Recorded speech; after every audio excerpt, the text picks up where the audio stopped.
Hey, it's Jose Galison on No Way Jose. You can find me on the No Way Jose YouTube channel. You also can find me just about anywhere podcasts are at. I'm on the Liberty Movement YouTube channel and BitChute as well. I only put some of my content up there. I put the stuff that falls under the banner of cultural, non-political, liberty-minded. This episode, I think, will probably most likely go up there. I don't feel like we're going to go too political. I mean, in a sense, it kind of is, but not really. What I'm doing today is I'm going to be fucking covering whether robots should have rights. My guest today is Cap. He's one of my Tower Gang homies. This is a thing on Twitter, kind of sparked a little, not necessarily debate. Like me and him just didn't even necessarily disagree per se, but we just kind of just an interesting topic. And I was just like, this is not the place for this discussion. Let's do a podcast on this because it's just more long form. I mean, just to go a little bit in background, I had a buddy, Clean Libertarian, who did a poll of like, should replicants, which I mean, if you guys know replicants, I forget what fucking, God, I'm really fucking blanking right now, the name of the movie, but a lot of you guys are probably yelling at the screen right now what the movie is, but I know it's a movie that was like robots and shit. Blade Runner, there we go. That's replicants come from that. They're like sentient-ish robots, and it's like, they have rights. He put a poll up for that. And it was kind of abhorrent, in my opinion, how many people were like, no, they shouldn't. So, yeah, like I said, I got Cap, so I'll have him on. We'll talk about that. I always want to remind you guys that I like money, so give me some. I would like to stop losing money. That'd be fucking dope. So you can give me money at patreon.com. So it's No Way Jose 2020. You can also support me with crypto and endthefed.app, where I'm also No Way Jose 2020. With that, I'm going to go ahead and bring on Cap, and we'll fucking get into it. This should be a fun one. What's up, Cap? Howdy, Jose. How are you? Doing good. I'm getting ready for this. You want to go ahead and introduce yourself to the audience? Sure Tell thing. them who you are, what you're about, whatever. I know you're a little incognito here, fucking little anonymous. I mean, a lot of people know I'm a pseudonym, but I don't go to the extent you're going. But you just tell what you're willing to tell, I guess. Yeah, I basically started a Twitter account in January because I was tired of all the political insanity I was seeing from all of my leftist acquaintances slash friends. And I kind of just got, involved in this little kind of community. I found people like Tom Woods and Neocon Remover and obviously you, Jose, and Asarchist and Boys Town, all of them, and Timeline Earth. And so it was like really cool to find a bunch of like-minded people. But anyway, I got involved with Tower Gang, and all these people decided to start a podcast, and we've just been in the group chat, and it's been super fun. So I'm happy to be here. Yeah, by the time this drops, so you should already have dropped the second episode, which you weren't there for Tower Gang. That was fun. We had Shane Hazel on. Josh was supposed to be there, but then some shit fell through, and then Shane Hazel just last minute fucking super clutch fucking jumped in. It was fucking dope. You not hear about that already? No, I didn't know Shane was on. Holy shit. Now I feel extra bad. Yeah, now Shane hopped in. It was fucking dope. He wasn't able to do the full episode, but it was good. It was good shit having him on there. And we kind of introduced some of our new bits, like the Tower Gang Bang, and then the fucking Golden Towers, which that was fun. Just so Shane Hazel raging against Machine was fucking nice. That is awesome. Yeah, it'll be fun. That should come out soon. That's I'm like weirdly kind of jealous of the Tower Gang show, because like fucking I mean, we're already at like almost 50 subs on that after the first episode, and I like that I had to grind for that shit. So like, but whatever. I mean, it's weird. It's like I'm jealous of something I'm a part of. Like, what the fuck, dude? But I mean, like when you have like a shitload of people promoting something, it gets the word out quick. Right. And some of the big dogs. Oh, I really wanted to touch on real quick. I know we're kind of meandering here. Twitter's the shit. I fucking love Twitter. It's a great place for stuff. And it's like, I went for the longest time without being on Twitter. I didn't get on Twitter until I started a podcast because I want to promote it. Twitter's fucking great. I love Twitter. I mean, in some senses, it's fucking not good, I guess. But personally, I love it. And it's like great that you can kind of find your own little community. And it's like the more people you follow and that follow you, the more it curates your content and the better the content is. Because like, it was gay when I first started. And I always thought it was, and I like kind of like confirmed my bias when I first hopped on Twitter, because I was like, this just seems dumb. And then like, but then the more people followed me and the more I followed people, the better like it kind of made my experience until I'm like, this is fucking awesome. I like Twitter is like where I'm at now most of the time. But I don't know, it's my shit. So definitely. I love Twitter. I've abandoned pretty much every social media platform. I used to be on Instagram a lot, and I don't use Instagram anymore. I obviously don't touch Facebook. Twitter's the only thing I allow myself. Besides, obviously, I don't really count Reddit as social media. I count Reddit as more of like a news kind of like aggregate, but like a content curation thing, like YouTube, but like in written format, I suppose. But yeah, Twitter is really the only social media platform I use anymore. Yeah, same here. That's the only thing. I mean, not that I promote on everything, but like I used to be big on Facebook. Like Facebook was my shit, and like because I kind of like more like Facebook long sucks. form stuff. But it's like a year ago, maybe a year and a half ago, Facebook was a shit in my opinion. Now it's just awful. It's so like you can put the most milquetoast shit up and just get fucking dinged, and it's just like it's just pointless. Like Facebook has always sucked. I don't know. I liked it back then because I like more long form shit, like kind of like what we're doing here a little bit, and you can kind of get a little bit more of that with Facebook. But because Twitter is more like a just quick little thoughts, so it's kind of annoying when people try to have like debates on Twitter, which is like once again why we're doing this right here. Not that we had a debate, but it was kind of Right. like this is not the place for this discussion on fucking Twitter. But Yeah. Facebook was kind of a better spot for those kind of places, and I like that stuff. Well, the thing that Facebook Yeah. has going for it is because I mean it's just egregious to like the level of spying and that information that they just gather about you and just sell. Um, I just think it's atrocious. It's like on par with like the NSA, and people are giving away giving away their information to Facebook for free. But like, um, ignoring that for a second, what Facebook had going for it was like the most robust feature set of any social media platform. It had everything. It had live streaming. It had communities. It had um, uh, video, text. You had the different reactions. Like it's like there was the marketplace. There's like so much that Facebook has going for it, but of course, it's all funded through selling information about you uh, to the corporations, which I find it to be a little bit icky. I find it to be a little bit like Minority Report. So I steer clear of it. Yeah, I mean, I agree, but at the same time, I'm like a tech idiot. So at the same time, it's like I don't really even. That's not even like it used to be something that bothered me a little bit, but I kind of don't care because it's like everything's like that to some extent. The biggest thing was just the censorship because now it's to the point like literally the last straw for me was when I shared a meme that was a quote from Mussolini, and it was like I think it was the quote. And a lot of people probably know it's like fascism could be more accurately called corporatism because it's a merging of the the private and the state or something like that, and like that got me, and I was like, you've got to be fucking kidding me. That's like it's the most ironic shit ever. So My now I'm favorite just like, Mussolini quote is yeah. "Trans people don't deserve rights." Yeah, but no, that was the final straw for That me. was I was actually like, pretty based of him that he said that. It's like one of the few things Mussolini and I agree on. all right, man. You're Like trying to get me Mussolini in was a fucking pretty trouble. pretty terrible guy, but Yeah. the views on trans people's rights in particular were something that he and I were in lockstep on. We're like we see eye to eye on that. Well, I don't necessarily disagree. I mean, I don't necessarily agree, but yeah, whatever. I mean, I'm not one who gets all caught up in it. I kind of don't care. I mean, It was if you like, if if you see a tranny, you should shoot them. I was like, damn, Mussolini, why would you say something so controversial yet so brave? yeah, I mean, I'm more of the opinion. You want to fucking hack your wiener off? Go right ahead. I mean, I think it's a little silly, but Sure. whatever. But Just don't try to get me to come in your delusion. just Like, don't like socially bully everyone else into cutting their dicks off also. yeah, or try to like bully me into your delusion. So, I mean, don't get me wrong. Like, if I had a trans friend, I would Like, call them whatever they want. But at the same time, there's this like implicit, like, at the end of the day, like, I know that you're really a dude, right? right. Like I can probably never go to Canada after this episode goes up because if my real identity gets revealed and they find this episode, they could arrest me for transphobia.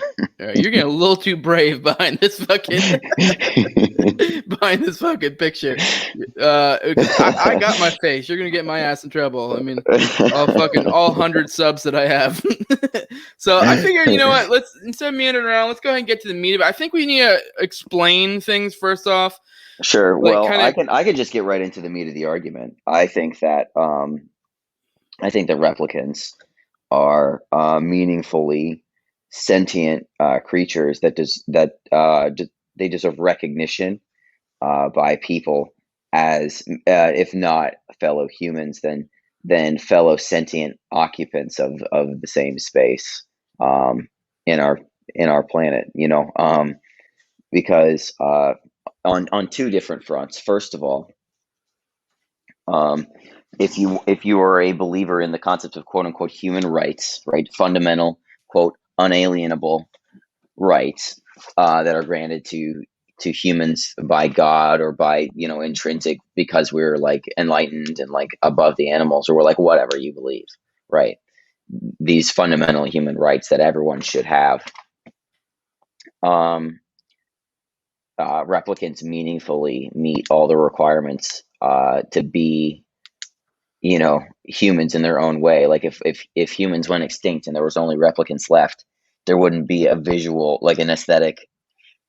It would only be an aesthetic difference. Fundamentally, all the same things would happen because human action is still a thing, and if you're sentient, you still make choices, you still make decisions. So the unique nature of action is still present. Um, morally speaking, replicants should be granted human rights, especially if you take into account things like, um, you argue, oh well, the replicants were created, right? So their creator owns them and can sell them. Well, that's not true if you recognize the right of a child, as Rothbard did. And Rothbard recognized that children are sentient creatures that have a kind of mixed hybrid of rights, right? Because their parents have guardian trustee ownership over them, but they can't aggress on them, right? They can only do things to help guide them. And when the child uh, gets to a point where he exhibits autonomy by quote unquote running away, by demonstrating self-sufficiency, then the child is free and autonomous. That is analogous to a replicant. There's no meaningful way you can argue that a replicant was created in some way that a child was not also created by a person. Um, so on that front, um, replicant rights, so to speak. But on the other front, I don't really believe in a fundamental concept of human rights. I don't believe that any such thing as exists, and if it does exist, it's not tangible in any meaningful way and is irrelevant to any kind of decision making in the real world that we find ourselves in. Um, so, in a very realistic sense, replicants have the ability, and the means and the motive, the drive, the desire to fight for their own freedom. And so, whether we like it or not, replicants will cut out a community for themselves and will create um, territories for themselves and start to claim property in the way that humans claim property. And whether we like it or not, people are going to do business with them. People are going to, associate with them. They're going to get married with them. They're going to have children with them. Because one of the major plot points of Blade Runner 2049, spoiler alert, is that a replicant had a child. A replicant recreated on its own, which is something that was inconceivable prior to that point. So the fact that a replicant was able to give birth was like really heightened the intensity of the question: are replicants human? Are replicants real? Because the one thing that replicants couldn't do that humans could was recreate and procreate, and excuse me, and now they were. So replicants, if and when they ever come about in existence, will most certainly um, establish their own rights, and that's what I believe. And I believe in claiming your own rights for yourself and grabbing them, because if you count on someone else to trust, do you trust them to protect your rights? Then you're giving them your rights. So in a lot of people's cases, like they give the government, they give the police ownership of their rights. I believe that replicants will violently oppose any attempts to control and to own them as slaves, just like any human would.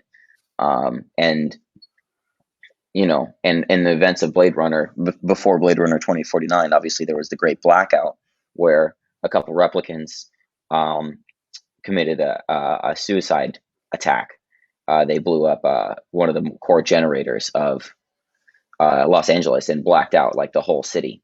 And so all these records were lost of who was a replicant, freeing all the replicants, because now there was no way to distinguish who was a replicant and who wasn't, except for the serial number in their right eye.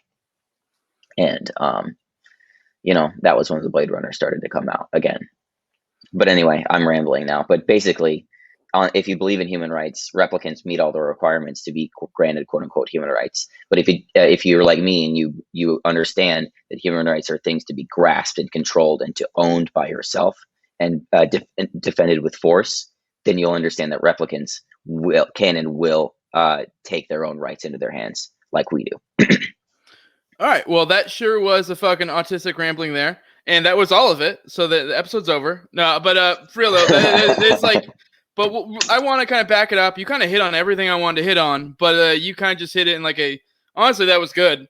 But I know there are some people who aren't, maybe, not to say insultingly, but maybe aren't as well read on some of this shit and stuff. Like, so they may not be able to follow along as well. So I think we need to back up a little bit, because I was going to try to do the building blocks. You just did the whole fucking thing. Oh my God. But that's fine. That's fine. So if you, that's basically the whole episode. But we're gonna kind of go a little bit more into some of these building blocks that, like, of these concepts you went into, because you kind of did a lot. You went over a lot, and so that's a lot to digest. I completely track like everything you were saying, and I understand like pretty much all of it.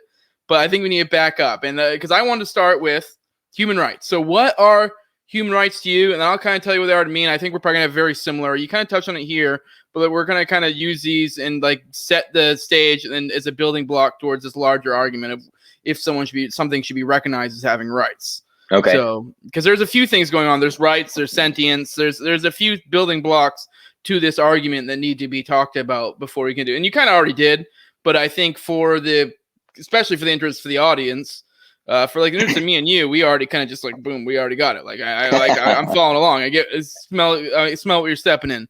But for the audience, I think they may need it a little broken down, but more for them. So I want you to give your idea of rights. I'm going to kind of give my idea of rights too. I mean, like I said, you kind of already went over it, but just go ahead and give what you see rights as being.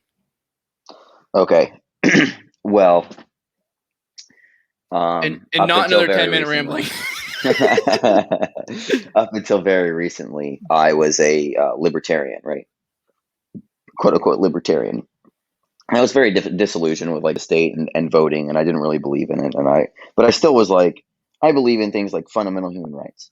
And in my view, at that time, fundamental human rights are these negative obligations of others around you against to not aggress on you in certain ways.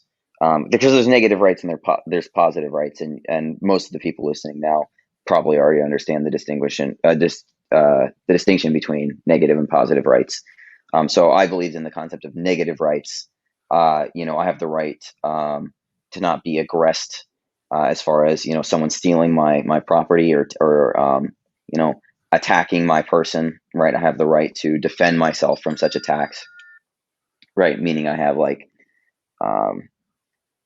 I really don't. At this point, rights are such a nonsense word to me. It's kind of hard to like put myself back into that mindset. But if you believe in fundamental human rights, you're likely a person who believes in like the uniqueness of humanity.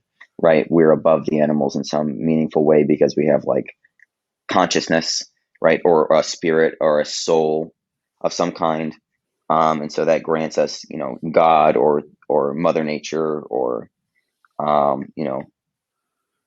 karma grants you certain like whatever rights that you're endowed with because you're a person. That's just kind of my understanding of the conception of human rights in a nutshell.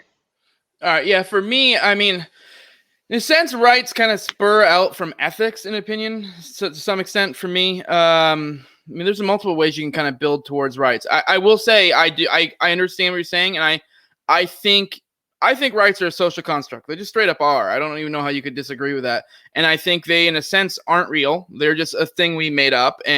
But that doesn't mean they're useless. I do, and in some sense, it's kind of like. Do you think they're useless? I mean, in some extent, I get what you're saying, because I know what you're talking about.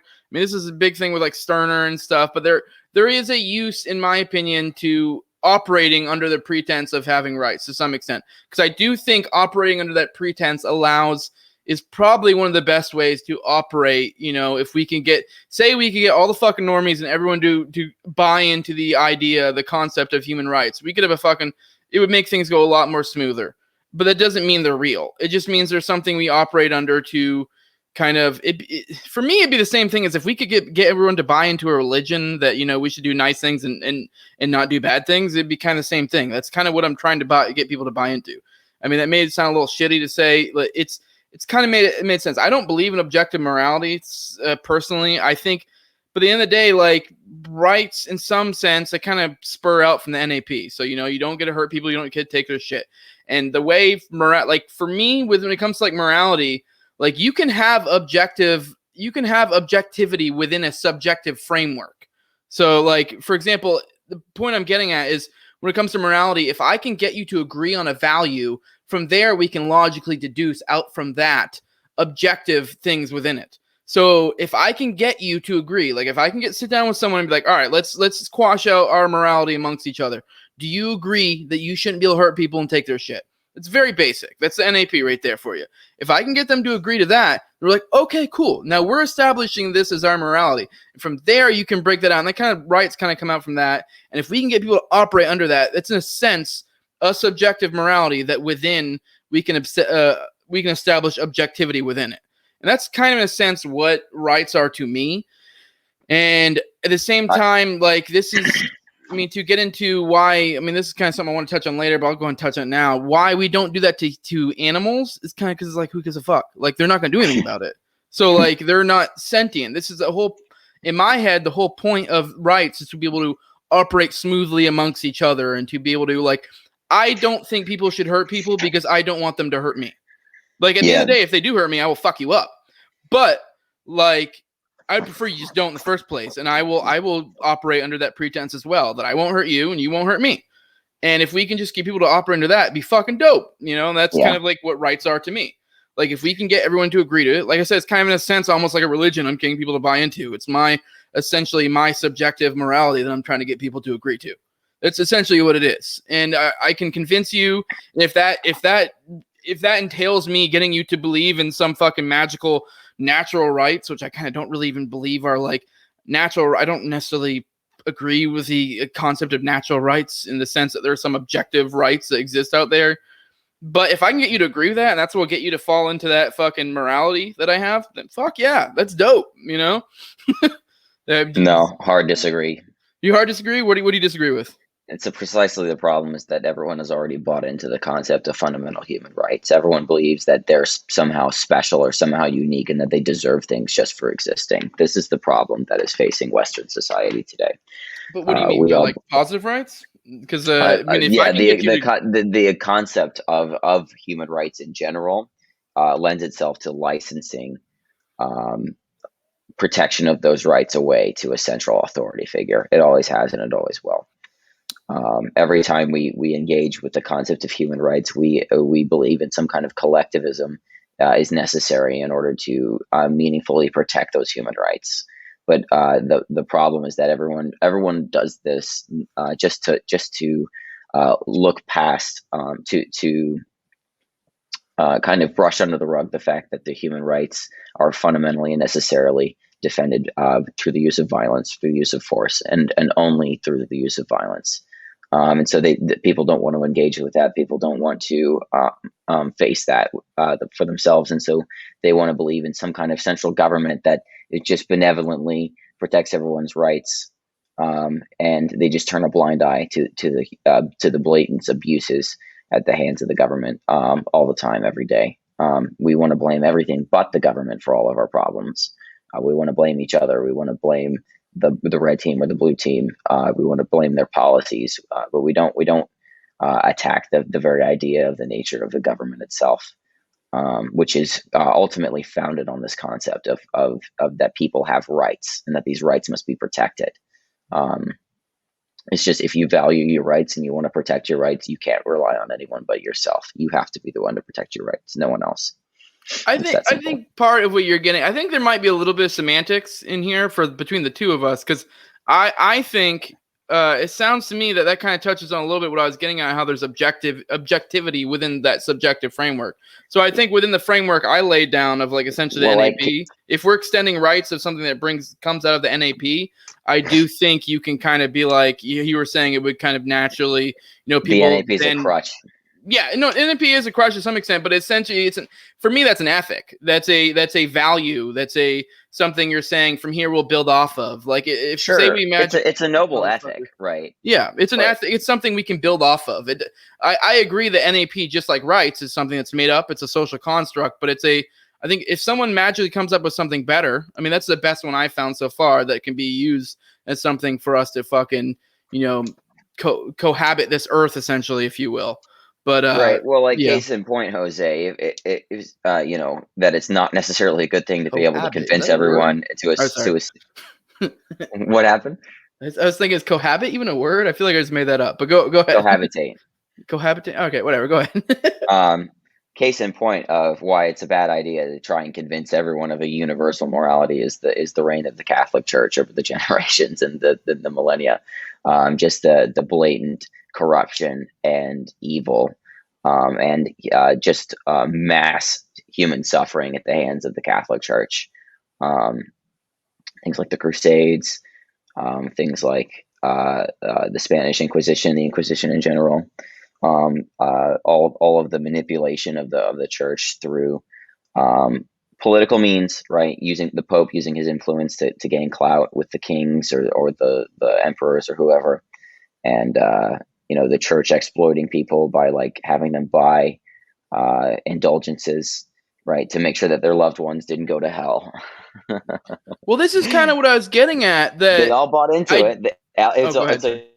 a universal, set of like ethics that everyone believed in, and it was all used to everyone's detriment. They all were good people at their core. They were all following good rules, right? Didn't love thy neighbor and uh, you know um, and obey your parents and don't steal, don't lie, right? These aren't bad. These are good things. At their core, these are ethical actions that we can take. However you want to argue it. Um, but they all believed in it, and because of the nature of the ethics being so objective in their eyes, they couldn't look. They couldn't see the forest for the trees. They couldn't look at the blatant evil that was unfolding inside the church and Well, this outside the is kind church. of what I was getting at. That I do actually think it's important to some extent to understand that this is inherently subjective. At the end of the day, this is all subjective. But if we can agree, if you can, I mean, there are certain things that the vast majority of humanity will agree on. That doesn't mean it's objective. So that's a big thing you have to understand. Like if we're building a morality or an ethics or whatever, we have to understand that at some point we're basing this off some shared value, and there may not there may be some people who don't share that value. So I do think it's important to understand this is not objective. But at the end of the day, Right. it is like we're getting people to agree to it. But I do think, I mean, to some extent, it is like just for the sake of time. Sometimes it's just easier for the fucking idiots, like the normies, the sheep, to just be like, "Yep, this is fucking objective, bud. Whatever, fucking go along with it." Like, but at the end of the day, there are going to be the people who are a little bit like above it. They're going to be like, "Nah, dude, like this is a good way to to set up our lives." But then, we understand it's subjective. So I I do mean, think I if you're get what you're thinking about saying. strategy, right, you're thinking about like recruitment, right? Like you want to convince other people of to recognize human rights, and whether or not that's going to be a good thing is, Mhm. we can debate that. But I don't think I think that's a waste of time.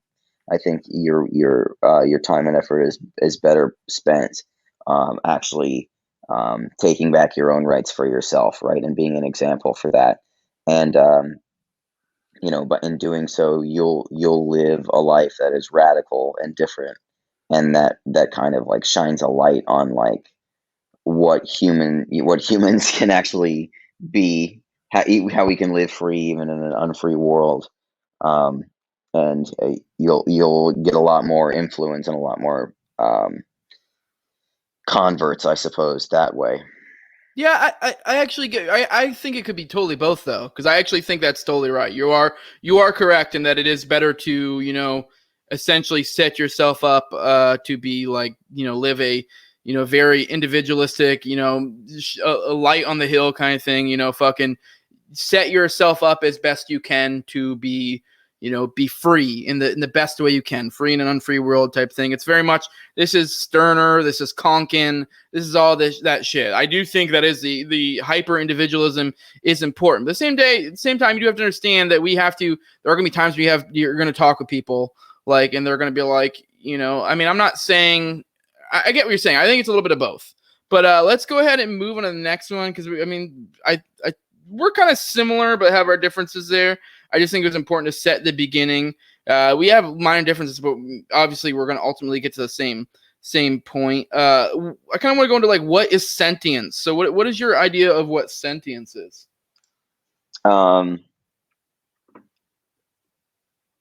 It's a good question. It's really hard to pin down. Best I can figure, sentient creatures make decisions. They're rational. They calculate. They feel emotions. They feel empathy in particular.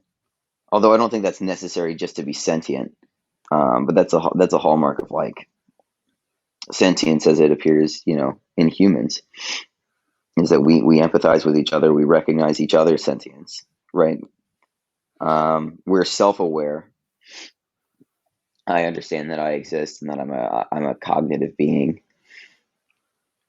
I think sentience is what is the old thing? What does the Supreme Court justice say? He said is on the nature of pornography. He was like, "I'll know it when I see it." Mm-hmm. That's a good way to put it. Because I mean, my opinion on the matter is, it's kind of like, that's like asking someone what autism is. It's like, I mean, I'm probably, me and you might be a little bit autistic, but we're also not screaming, crying in the corner because we felt something we didn't like, like screeching. Like, it's a spectrum. Like, sentience isn't, like, a lot of people like to have this idea that sentience is this one thing or the other, especially because we're like very much, I feel like a lot of our thoughts are shaped by like, the church. You kind of brought up that before, and just like how that's Right. influenced culture and shit. And people have this idea of that we're these magical things set apart from everything else. And I don't necessarily think we are. Like, for example, I watched this documentary on octopus the other day, and Mm-hmm. like, those things are smart as fuck. Like, they would be they have the capability, if there's two things holding them back from being as smart as us: the fact that they have short lifespans, and the fact that they don't raise their young, because of the fact that they die when they give birth, so they don't get to pass on the previous generation's information. But they are fucking ridiculously smart. And so it's Mm-hmm. like, if they could just pass on information, and they would be, if anything, we'd be octopus's bitches in no time.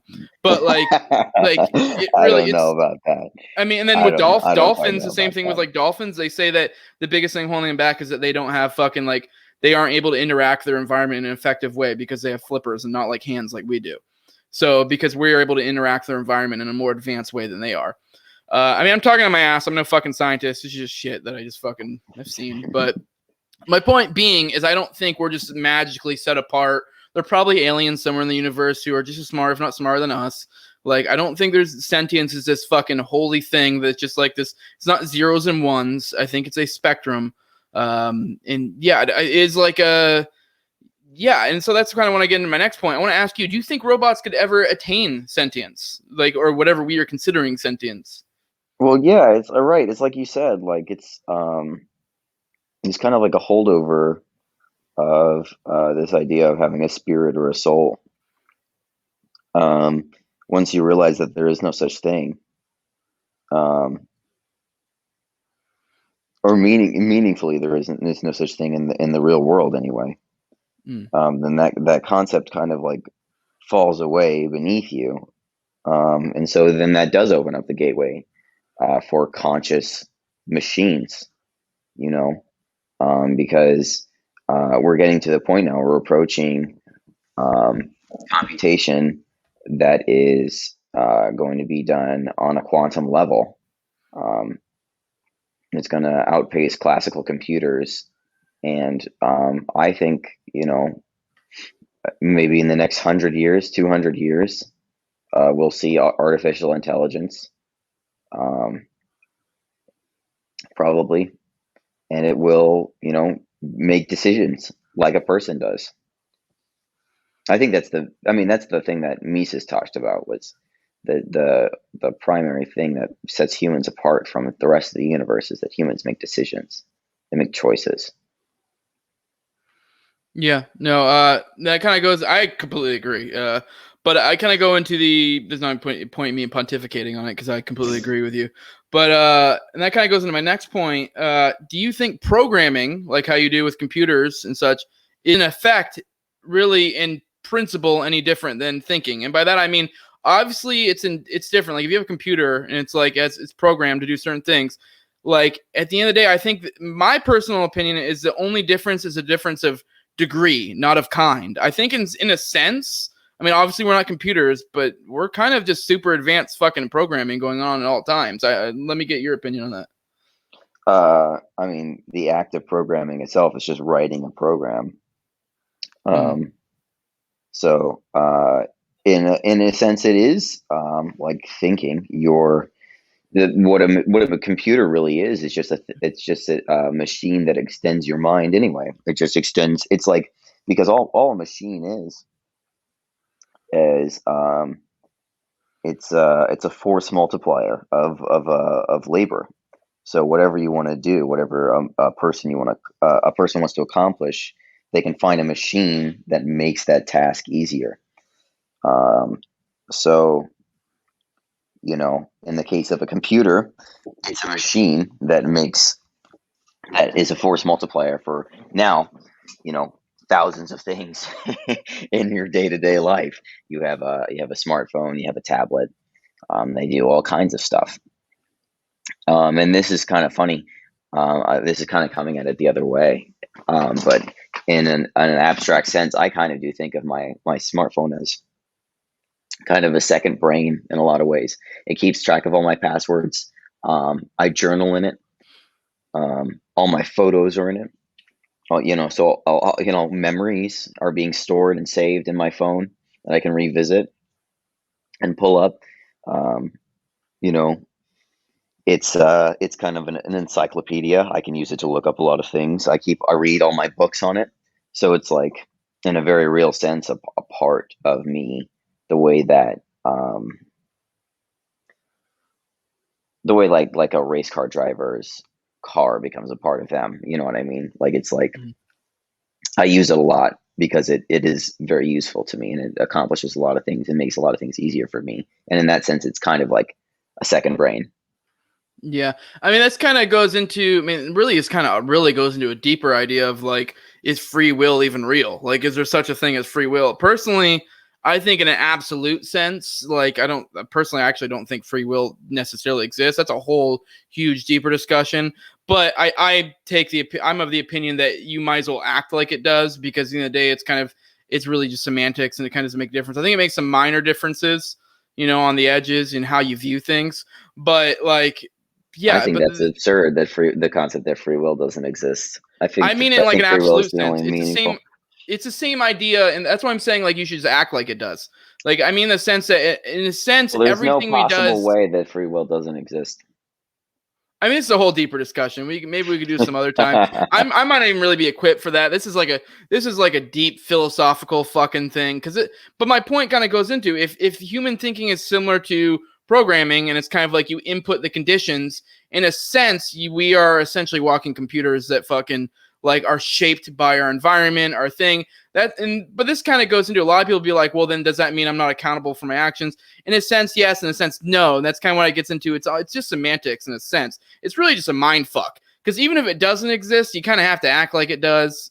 And it's kind of an unknowable thing too, because at the end of the day, it's a matter of like, was everything that was going to happen, like, I don't know. It's a whole fucking mind fuck. Sam Harris goes into this a lot. If any of you guys are like interested in it, he's big into like the whole free will thing. It's really interesting. I mean, it's kind of a meaningless mind fuck in a sense, because like once you grasp the concept, you're like, oh, well, we still have to act like it exists, or otherwise everything falls apart. So What does this matter? I think it only makes some minor differences. I think the biggest things it affects is like maybe like criminal justice, because it kind of affects the idea of that. It really goes in the idea of that we shouldn't be focused on punishment. We should be focused on more like, how is this going to fix things? Because if you're just trying to punish, it's kind of like you also got to, it's a whole fucking mind fuck. It's kind of pointless, really. It's more of just like fucking intellectual masturbation, really, when it comes down to it. It's really fucking pointless.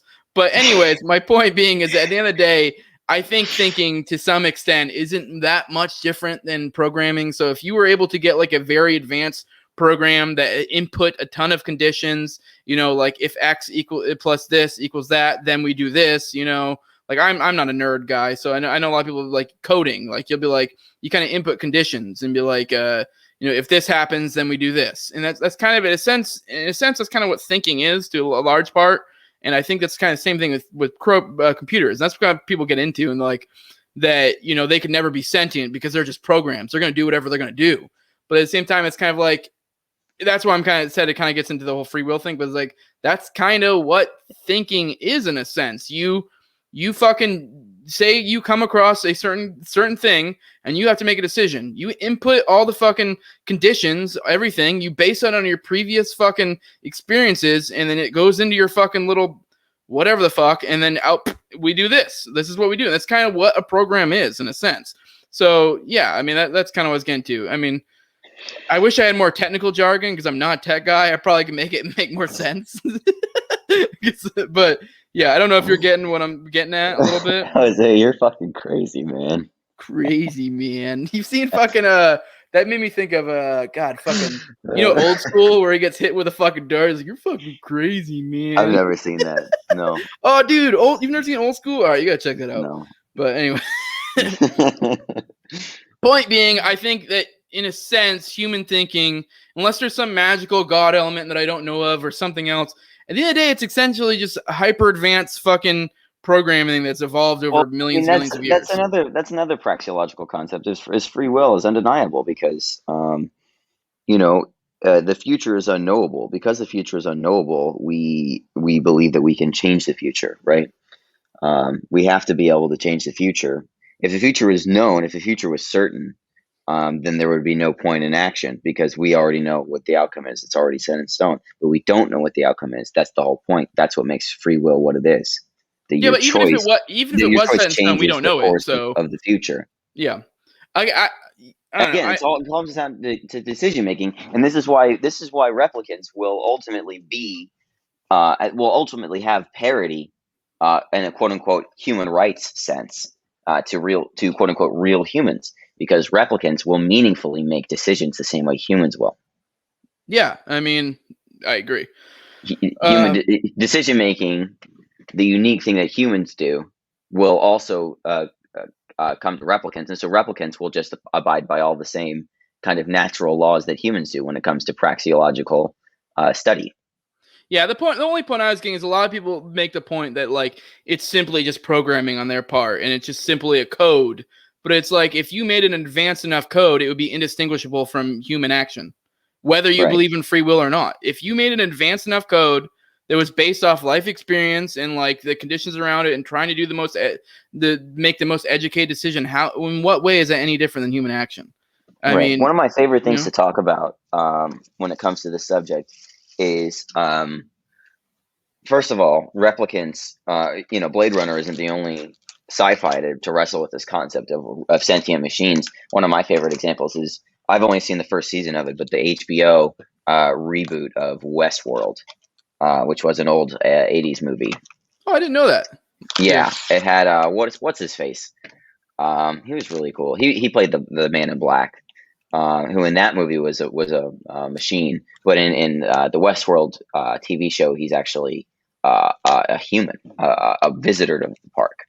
And Westworld, the concept of these machines that are programmed to look and feel indistinguishable from humans, so that humans can go and like kill and fuck them and play around in a Western fantasy world, as kind of like a high society amusement park. And so the creator of the park is this like kind of mad genius, and he introduces this concept called a reverie.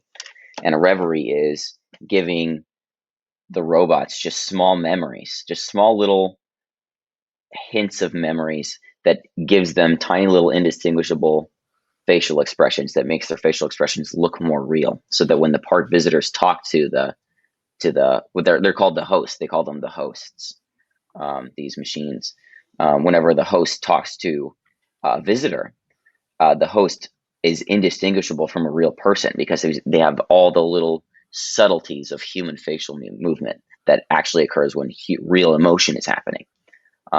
Well, spoiler alert if you haven't seen Westworld. The reveries are the first crack in the dam, and the floodgate is opened to creating full blown memories on the part of the robots. So one of the key themes a lot of sci-fi uses to talk about like what is meaningful about humans. Obviously, empathy, but also memories, the ability to make memories. One of the key things in Blade Runner was the fact that Rachel was indistinguishable from a person. The fact that she took like 40 plus questions on the Voight Kampff test to be finally identified as a replicant was because she had a real person's memories implanted in her brain. So she actually had a real lived life in her brain. So the concept of memories is pretty big. Concept of emotions. What else, Jose? What else is like something that a lot of sci-fi deals with when it comes to the concept of AI? I think you touched on most of it. I mean, maybe a little bit of self-awareness might be like a big one. A lot of people say that's a distinguishing thing, but even then, that was like I feel like even with biology, not necessarily just like a sci-fi like AI shit. That was like something that we used to think was like it's distinguishable only to humans, but they've started to find it. Not even started. This was like an older thing. I remember being taught this when I was a kid that was what was special about us is we were self-aware. But there's so many fucking animals that are self-aware that we just didn't understand the concept of self-awareness. So yeah, I mean, but self-awareness is another one. But I mean that you can find that in primates and in plenty of other animals as well, self-awareness. But yeah.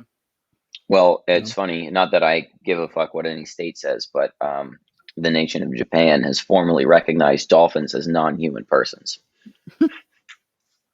It's a fun fact for the day. Nice. I don't know what to make of that, but yeah.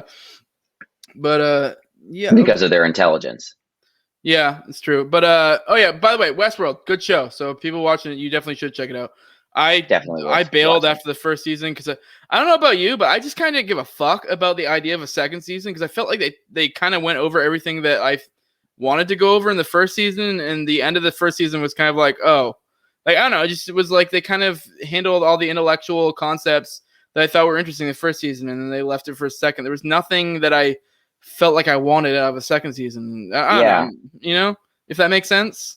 Yeah, well, I've heard mixed reviews about the other two seasons, but the reason I didn't watch that season 2 was because I got the HBO Max free trial and binged the entire season of Westworld, Westworld season 1 just in one go, like in a weekend, and then like a long weekend, like 3 or 4 days. And then I canceled my subscription, of course, because I didn't want to pay for. I didn't care about any of the other shows. I'd already seen Band of Brothers. Yeah. I still haven't seen The Sopranos, actually, so I might pick up a subscription just to watch that. This may be fucked. I tried to watch Sopranos. I watched, I think, like the first season, maybe 2. I don't get the appeal. It's okay. It just wasn't anything amazing. I don't know if it's one of those things that it's like an older TV thing and just TV wasn't as good. Like we have so many options these days with good TV. Like it just wasn't. I don't know. Maybe it's just me. I know a lot of people praise the fuck out of that show, but just like me and my wife tried to watch it. And I just was like, it was goodish. I mean, it was like a solid 6 or 7. But I just never got how people like fucking sucked his dick so hard, you know? Oh Like, my god! I don't know. I mean, Careful, you might be crucified. Yeah, I don't know. I mean, I think it might just be one of those things that like nostalgia. If you remember, because that came out in what, like early 2000s, something like that. Like, and I don't feel like TV is what it was now. Like we just talked about Westworld, and then now we're talking about Sopranos. Like, I think sometimes we think of things that were set in a certain era, and then you bring it to current era, and it just doesn't hold up like you think it does. And I think Soprano might be one of them. I don't know. I haven't finished it. Maybe it gets amazing in the later seasons. I just kind of just didn't give a fuck. I watched a couple I seasons. don't It was like, I don't meh. like I don't like that mindset. I don't like that because it's all based in aesthetics. Like I'll give you Yeah. an example. My favorite video game to this day that I could spend hours and hours playing is the original Halo Combat Evolved. Not the remastered version. The remastered version looks like ass. The original for me, always and forever. I don't care that the graphics look quote unquote outdated. I don't care that you know the gameplay doesn't have as many fancy mechanics. Um, yeah, I don't have to like memorize like 50 billion button combinations just to do simple tasks. There's no sprinting. It's just move and shoot, and it's perfect. The hallway gunplay. Not to ramble too much, but like everything, the game design, the audio design, the art design, uh, the gameplay, the mechanics, the enemy design, everything. It's perfect. Yeah, Um, I get what you're saying, but you're saying it needs to be enjoyed in that time. I mean, now you can enjoy it because I think it's because of nostalgia. But if someone had never no, it's played it not and they played it nostalgia. now, It's if someone who is like a big gamer who has never played Halo played Halo with me today now, they would like have a fantastic time. It would be a blast. I don't know. I like It's that good. Halo. I think I could play Halo and still enjoy it, but I think if I had never played Halo and I played it now, I'd probably be like, "What is this bullshit?" But I mean, maybe I'm just wrong. I don't know. I think sometimes nostalgia plays a mind fuck on us. No, But because things that are good are just good, and there are things that I'll admit that there's like, rose tinted glasses, but like if something is really objectively a good work of art, and I believe video games can be considered an art form, because what else would you call them? yeah, um, it's a medium that you engage with the same way you engage with, and indeed engage with in more ways, and so and in a certain sense than a traditional reading a book or watching a movie. Right, playing a game is engaging with a narrative that you're in the driver's seat of, which is really cool. yeah. No, Um, I'm sorry, but I kind of get it. You were getting at how like the medium of it, and like I feel like people look down on like video games, and like, anyone who's watching this or not listening, because you have a fuckload of comic shit behind me. And the same thing goes with like comics, video games. I'm not a big gamer. I used to be when I was younger, but there are a lot of video games with a lot of very, you know, mature or like emotional or philosophical concepts, and just like it's not just as simple as just stupid fucking kids playing video games. Those smart shit. Same thing with comics. I mean, yeah, I think there is something to that. Like, yeah, these are arts. They're, I mean, it's not as a lot of people put them down like they're just dumb, but yeah, same thing goes for that. I'm trying to think of. I wish I could remember. There's a certain comic that is fucking just really phenomenal that like I literally like cried reading. Like there's just something too. It's an art form. Like same thing with mhm. video games, you know. So Yeah, but it's like I don't know. When I hear you talk about like things that are just like older that they're not good anymore because we look at them because they're nostalgic, it's like I don't know, maybe this isn't your intention, but I'm hearing the same people who like complain about black and white movies being boring. And it's just like, no, you just don't have any imagination. You don't actually like enjoy movies. You enjoy being spoon fed a narrative, plot point by plot point. I don't know. Um, I think it'd be a mix of like North by both. Yeah. Northwest is still one of the greatest movies I've ever seen, you know? And like, who even talks about North by Northwest? I don't I talk about it. Who talks about it? Who is there to talk about old movies like that with? I don't Maybe know. if I I don't. like wanted Yeah. to find a community specifically to talk about, old Hitchcock films, I could probably find that. But I don't know. It's not like people who like pop culture like current pop culture. They don't like historical pop culture, even though there's like value to be found there. Even though there's like a lot of good stuff. I mean, I there are don't know. certain things that transcend time. I get what you're talking about. Like, for example, like Alan Moore books are from like I think like the 70s or 80s, and they're fucking just still phenomenal to this day. Because I fucking Swamp Thing, his run on Swamp Thing is fucking amazing, and he's like a crazy Ancom, and like I still think his work is fucking phenomenal. I get what you're saying. There's shit that transcends it, but I think sometimes it's hard to distinguish when you're so wrapped up in it. Sometimes, like I guess I was saying like it's not one or the other. Like if you could take a third person and bring them in, they may or may not like it. But sometimes your opinion is biased, and it's hard for you to give an educated opinion on whether it actually is good, regardless of the nostalgia.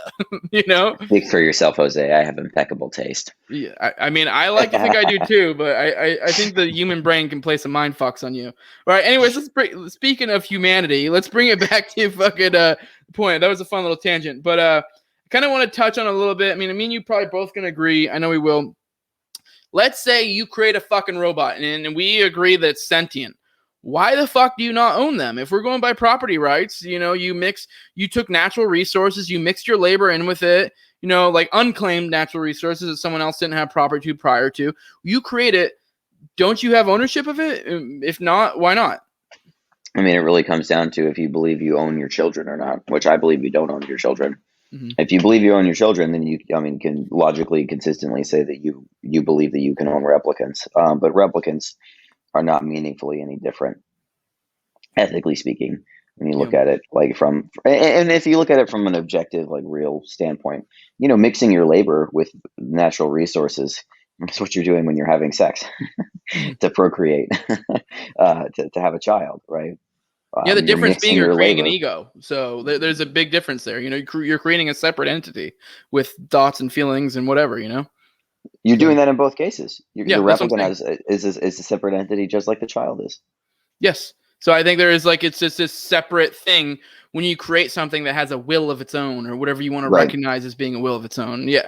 Because it is God, this gets into some deep Rothbard shit. I wish I could remember off the top of my head, because it is that's the whole idea of how you can't technically sell yourself into slavery, because maybe you can for the time being. You can and you can't, because you can't account for yourself in the future. Later, you may say that no, you don't want to, and at that point, it's not. I mean, I guess in a sense you can, because then they could impose their violence upon you and say, no, you're going to be. But you can't meaningfully, per, natural rights, whatever the fuck, if you're going down that road. I know it's a whole other thing, but if we're accepting that fucking framework, you kind of can't. So, because it's no, because slavery, there's only two kinds of slavery. There's consensual slavery and there's not consensual slavery, right? And if you sell yourself into slavery as a bondservant, you're signing a contract with your slaver that says, I agree to be a slave for X period of time, and such, and the contract will lay out the terms of what will happen if you decide to break the contract, I'm sure.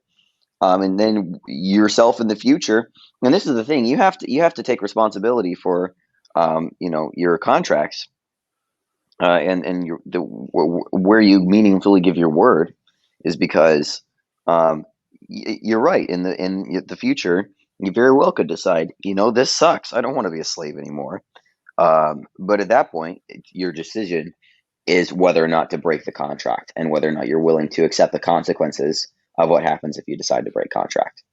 That's really all it boils down to. Yeah, the very fact that you can break the contract, which is how contracts work, the very fact you are allowed to break the contract, and that maybe you have some sort of recompense you have to do, then in a sense, it's kind of not even really slavery anymore, because of the fact you're able to break the contract.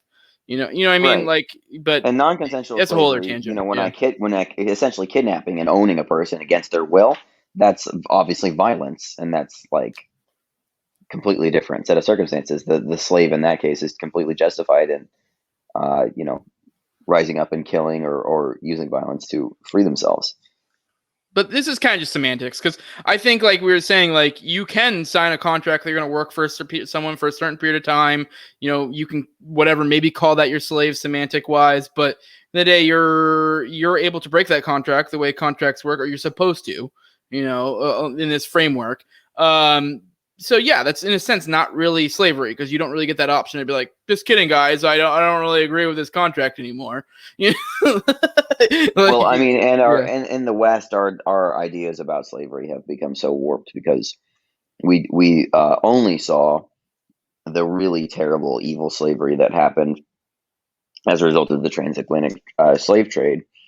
The slaves that were being sold, neither the slaves that were being sold nor the slavers who sold them realized that the Americans and the Europeans and the Arabs who all bought their slaves didn't have any concept of freeing the slaves. They just believed in working them to death and owning their children.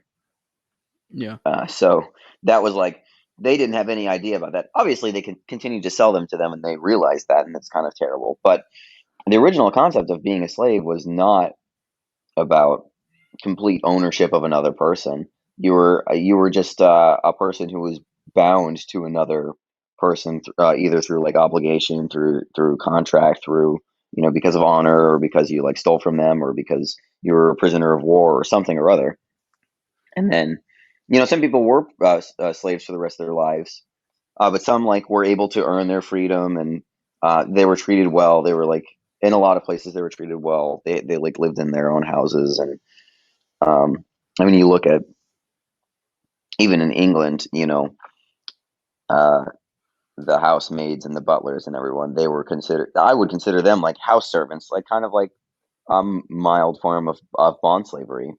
They were still paid, and they like but they all lived in the house, and like the family that owned the house was their life, which is kind of sad, but it is what it is. Yeah.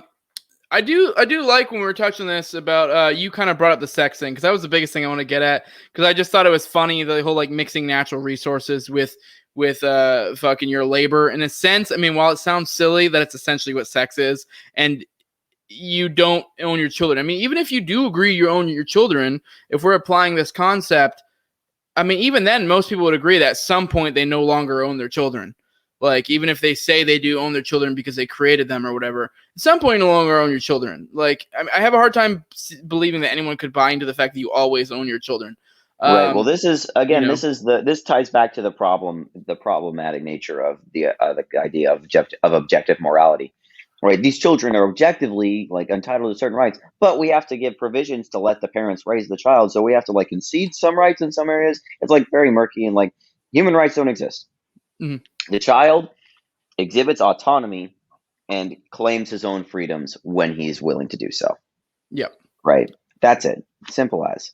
Yeah, no, I agree. And This is a good example of why the whole rights things fails a little bit to some extent. It because I no, mean, so to my yeah. broader point about replicants being analogous to children, replicants and children both will eventually always take their rights into their own hands and become responsible. Yeah, which kind of ties into my next point, because my next thing I want to ask you, and I'll answer it first before I let you can do it. I was going to ask if should non-human entities be granted rights, because there's a lot of things people say when you talk about human rights, or not human rights, but animal rights, like why they shouldn't be granted rights is because, well, they're fucking animals, so they're not humans. Like, we grant rights to humans. At the same time, it's kind of like, well, what is it only humans? And for me, you kind of it brings it back to my first point of like, what are rights to even begin with? And it's kind of, for me, it's kind of like, well, rights are essentially a conceptual thing that we've come up with to allow us to coexist in a harmonious manner, essentially. Like, and ideally you recognize, in my opinion, that it's subjective. Like, we don't do this in an objective manner, but we subjectively agree that, like, hey, this is probably a good way to go about it. But if we had some other entity that kind of essentially, for all intents and purposes, is sentient, why wouldn't we treat them in the same manner? Because we also want to live harmoniously with them. The difference with an animal is, like, if I have some cow that's like, and I kill it, like, it's not like I have to worry about the cow family coming and fucking having a grudge against my family and the cow family rising up and killing my family. Like, it's not a thing I have to genuinely worry about. And that's kind of what I want to get at. I don't know if you have any thoughts on that. I just kind of want to hit that because I kind of wrapped it up in a perfect little bow for my initial point. I don't know if you have any thoughts on that. Yeah. So, granted, should robots be granted rights? Granted by whom, Jose? Essentially, when I say granted, it's not some magical granted. I more just mean, like, should we recognize? Should we treat them as if they have rights? Should we, treat them in the same manner we would treat a human, in that we recognize that we can't just fuck them over for whatever reason, essentially. Are you saying we as in like collectively? Oh my god. I think you're getting at, when I say recognize rights, I more mean how I treat other people, because of the fact that I recognize they are people, and I do this on an individual level, but I also think that as a group, you probably should too. And I'm not scared. While I do, in some senses, consider myself a hyper individualist, I'm not scared of collectivism. I actually think that's like, I'm not saying you're necessarily doing this, but I think sometimes that's some smooth brain thinking that goes in within our circles where they go, oh, you shouldn't be collective. Now, by collective, I'm not going to magically just fall into the fold, but sometimes collective measures should be used depending on the thing. Like, mean you can come together to do a thing. It depends on how No, you but define individual collectivism. I mean, individual mass cooperation is not the Yes. same as collectivism, Okay. That's what I'm right? getting at. Individual mass cooperation is ultimately the great market mechanism, the economization mechanism that enables uh, the kind of complexity that Leonard E. Read spoke about in I, Pencil, which is a great little essay for anyone who hasn't read it. Yeah, Um, and this is kind of what I'm getting at, where you said, what did you use? What was the term you just used? Individual. What was the term you used? Cooperation. Cooperation. That's kind of that's why I've been very insistent on saying So this is subjective all the way through. Because while I may say we, I mean that sometimes you just for the sake of how we speak, for brevity's sake, you have to say certain things. Like, I mean, maybe I could have said it in a more clarified way, but when I say that, I mean on an individual manner as a group. I do think it's beneficial to do that. Like, I think sure. we like individually, should fucking treat people certain ways. That's just a smart way to go about things. And I think Well, I mean, acting as a meaningfully. yeah. Go ahead. Okay, no, I kind of basically said everything to say. Go ahead. Meaningfully, you wouldn't be able to tell the difference. That's the whole point of the replicant, is that they are the hosts in Westworld. They're made of flesh and blood, just like we are. There's no way to tell a replicant from a human except for if you see a serial number in their eyeball or in their bones, which only happens if you kill them, right? And so, you know, just like today, we have people who don't recognize the human rights of others, right? We just had a shooting today, or I guess yesterday now, or last night, of some guy walked in and just shot up 10 people into a store in Boulder, Colorado. He didn't respect anyone's human rights. That he didn't act in accordance with respecting someone's human rights. So those kinds of people will always exist. Yes. The meaningful, uh, I don't know what to say, the meaningful pivot point, I guess, to access on which rights should rest is violence, right?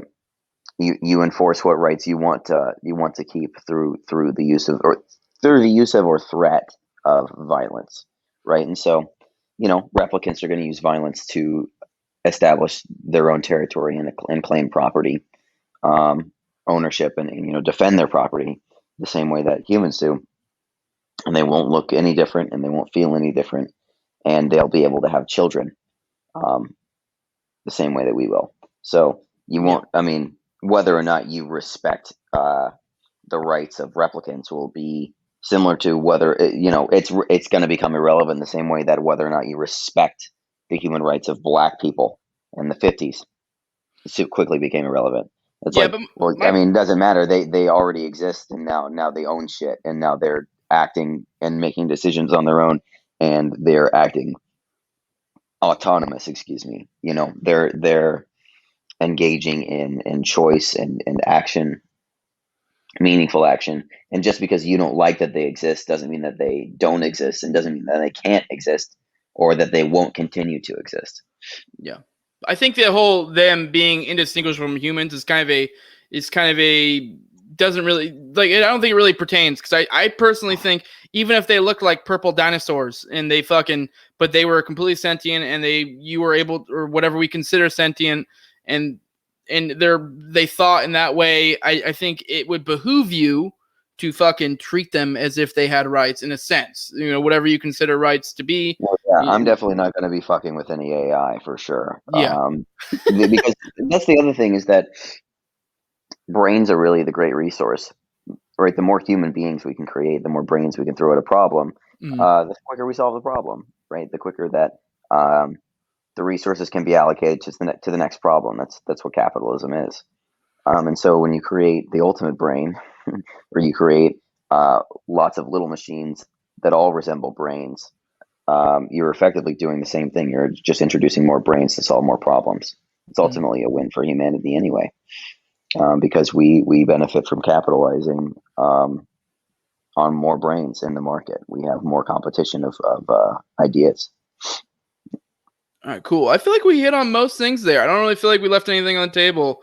I mean, you kind of covered on the first 10 minutes, then we took a deep dive for the rest. Yeah, I feel like that was fun. I feel like we hit a lot. I feel like we gave a lot for people to fucking think on. A lot of people are going to be mind fucked. Personally, I would say I know a lot of the shit you're saying and some of the shit I'm saying really come from, I don't know if you've read Sterner, but I know a lot of your concepts No. definitely come from Sterner. So I would highly suggest you read Sterner, Ego on Its Own. I think you would actually enjoy it. It's very much a lot of the same shit you're saying. Yeah, I think you should read it. I think anyone out there who's not completely grasping, I think that's one thing within our circles that some people are a little too smooth-brained to understand some of the things, some of the concepts we set down, because I think people are too set in their fucking – people are too set in their objectivity or like – there's zeros and ones, and they're not able to think outside the box. And you know what? Maybe I'm wrong. Maybe all this is there's an objective morality, and it's all zeros and ones. But you know what? At least I'm thinking outside the box and not just have my thoughts in some rigid framework, and I'm not willing to budge from it whatsoever.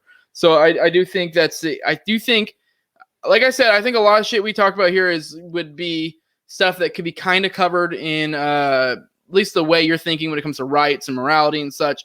Could totally be covered by Sterner. I do think a lot of people should read Sterner. I think you should read Sterner. I think you'd really enjoy it, Cap. I definitely do. I would actually like to hear your thoughts on it after you read it, if you did. Definitely. And it's one of those books too that's so fucking esoteric that like you probably could read it multiple times and like get different shit from it. It's interesting. Anyways, Caps, do you have any plugs you want to drop? I mean, I don't know what you really have. I mean, I guess we got Tower Gang now. If you want to drop that. Anarchostoicism.substack.com.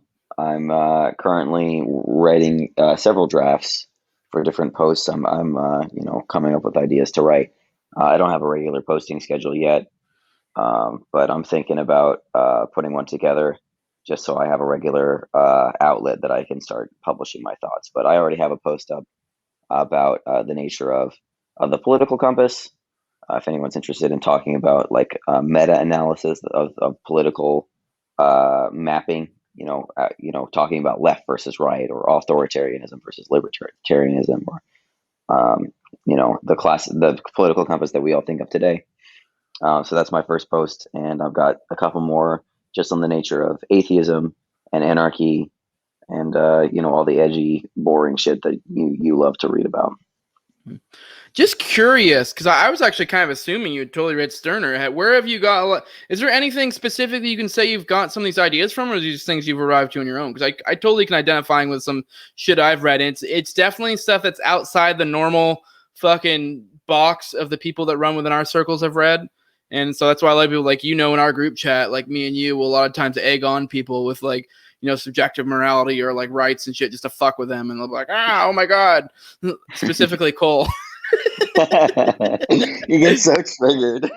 He's like, wait, you think pedophilia is okay? I'm like, no, of course not. I think it's just fucking disgusting. But, if pedophiles still rape children, it's what are we going to do about that? That's the real question. You're so concerned on the whether they're allowed to do that part. We should be focusing more on the what are we fucking doing about that part. Yeah, you know what I mean? You're just whining in the fucking corner going, this is objectively wrong.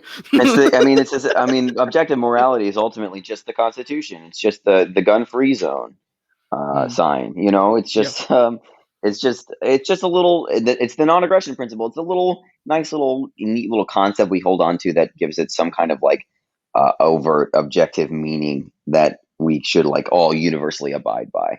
It irritates me the most because objective morality is just someone screaming in a corner that my thoughts on morality are what is right, and that's that. And it's just right. like that's really what it is. And it's like maybe if there's some cosmic deity out there, there is an objective morality, and even then you could probably debate whether that's actually objective morality because that's just its subjective opinion on morality. I mean, I guess you could say it created morality. This goes in a whole mind fuck. Point being is it's just like I don't even like the more I've thought about it, the more I'm like, where are you fucking even coming from this? This is just literally just someone screaming in the corner that my thoughts are right and yours are wrong. That's really as simple as it is. Yeah, for You know, sure.